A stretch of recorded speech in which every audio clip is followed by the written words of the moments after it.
Hi, this video is from lesson 4.4, Finding Slope and Rate of Change. You should be on page 235. I get the impression that for some of you, you've already learned slope, but if you haven't, this is going to be a good teaching video for you, and if you have learned slope before, this will be a good review for you. First of all, what is slope?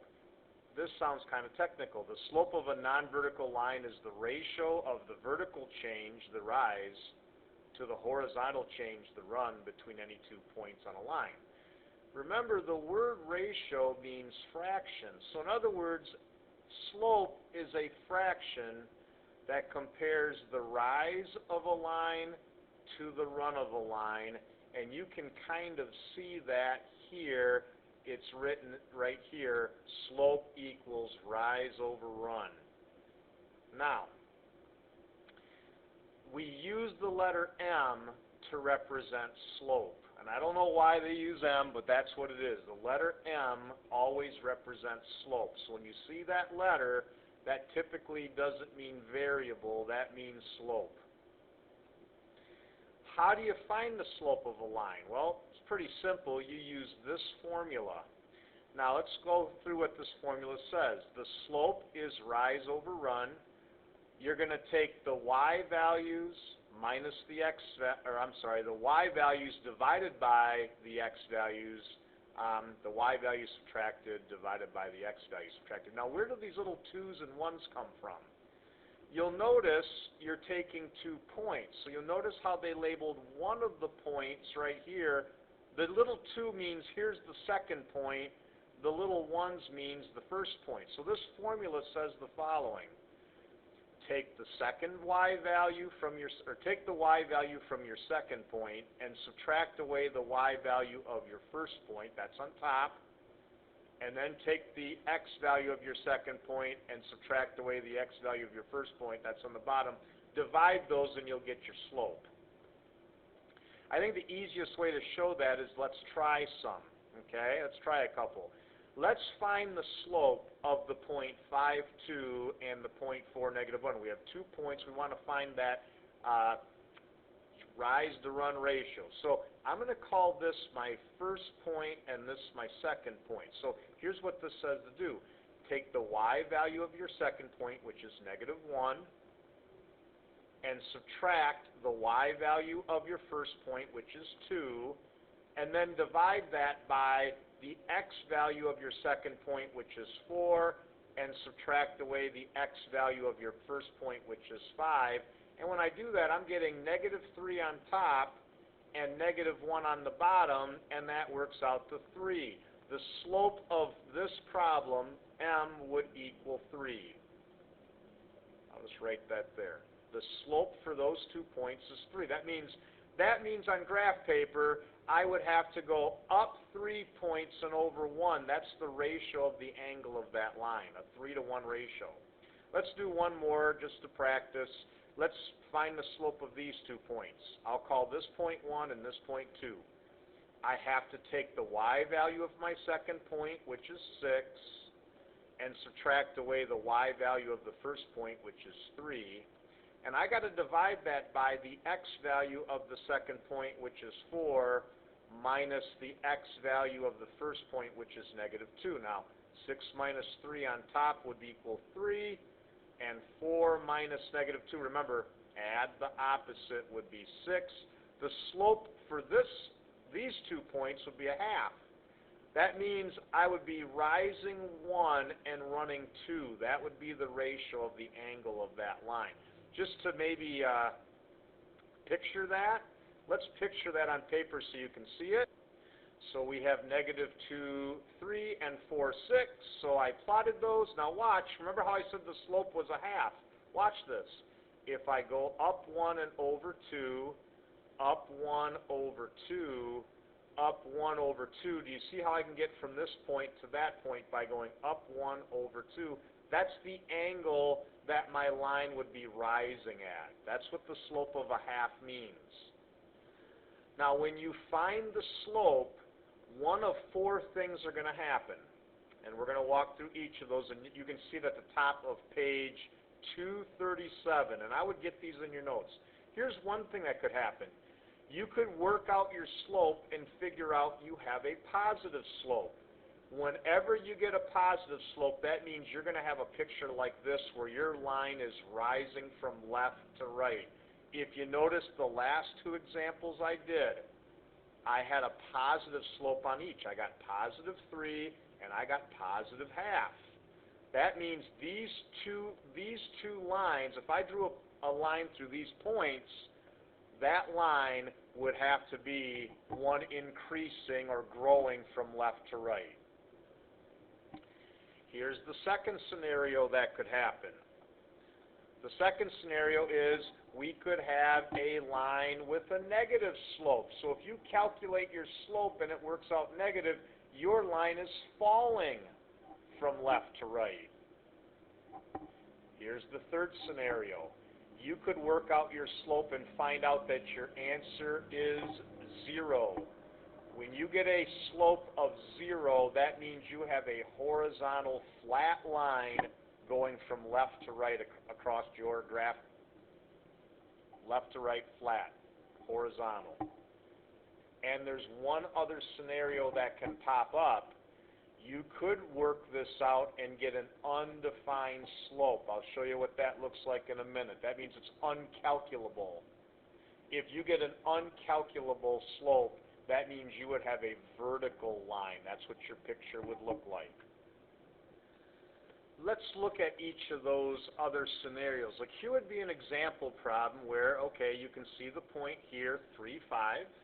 Let's get that up. Here's 3, 5, and here's 6, negative 1. Let's call this point 2 and this point 1. Well, let me change that. I'm going to put this one as point 2 and this point 1. So if I take the y value of my second point, it's negative 1, minus the y value of my first point, which is 5, so negative 1 minus 5 on top. If I take the x value of my second point, which is 6, and subtract away the x value of my first point, which is 3, I get negative 6 over positive 3, which is negative 2. Can you see why I have a negative slope? And that means my line is going downhill just like this is. Let's look at another slope here of a horizontal line. So here I have 2 points. I'm going to call this my second point, and I'll call this one my first point. So if I take the y value of my second point, which is 4, and then I take the y value of my first point, which is also 4, I'll have 4 minus 4 in my numerator.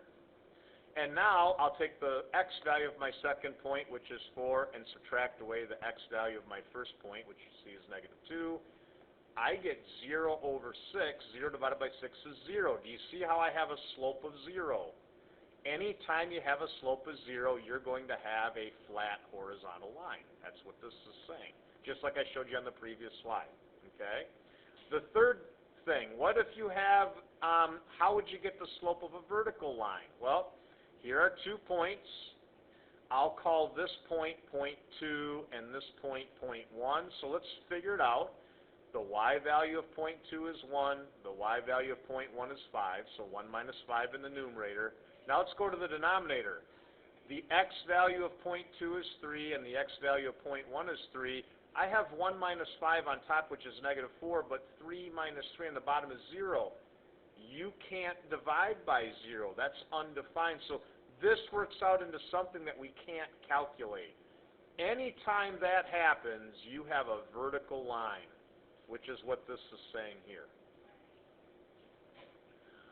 When you have word problems, you'll often see the term or the phrase rate of change. Rate of change compares a change in one quantity to a change in another. Here's a teaching point. Whenever you see the phrase rate of change, that is telling you to use slope in your word problem.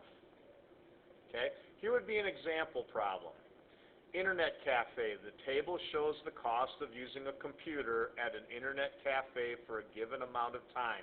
Do you see where it says find the rate of change in cost with respect to time? So here's what they're asking for. They want me to compare cost to time. So you notice they put the cost on top and time on the bottom, but rate of change means find the slope. Well, that's easy enough. I'll call this point point 2, and I'll call this point point 1. Okay, the y value of point 2 is 14, and the y value of point 1 is 7. That's why we have 14 minus 7 on top. The x value of point 2 is 4, and the x value of point 1 is 2. That's where I'm getting the 4 minus 2 on the bottom. So I get 7 over 2, which is 3.5. Now let me get the units in there. Cost is dollars, time is hours. So the answer is $3.50 per hour. There's my slope. There's my rate of change for this specific problem. So this is saying that at the internet cafe it would cost you $3.50 per hour in order to get the internet there. Okay? Let's look at this one. Let's do one more. This table shows the distance a person walks for exercise. Find the rate of change, that means find the slope, in distance with respect to time. So they want me to do distance over time. Well, let's get the slope.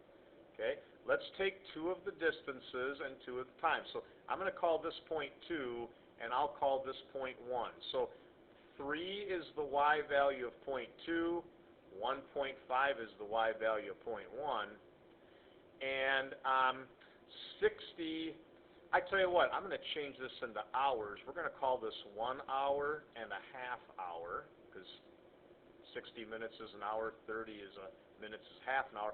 So I have 1 hour for my second x value minus a half hour for my second, or my first x value. And this would give me 1.5 over a half. And if you take 1.5 divided by a half, you get 3. Okay, so what are my units? This is 3 miles per hour. This is the walking speed of this person, 3 miles per hour. When you are given graphs of real-world data, you can compare rates of change by comparing the slopes. That's exactly what I told you in my last slide. Rate of change means slope. I love putting these kind of questions on my quiz or test. So if that's not a big, exclamation point or, hey, bells and whistles, you can be guaranteed I'll put something like this on a quiz or test. It says, a community theater performed a play each Saturday evening for 10 consecutive weeks. This graph shows the attendance for the performances in weeks 1, you can see that here, 4, you can see that here, 6, and 10. Describe the rates of change. Now, did you hear plural?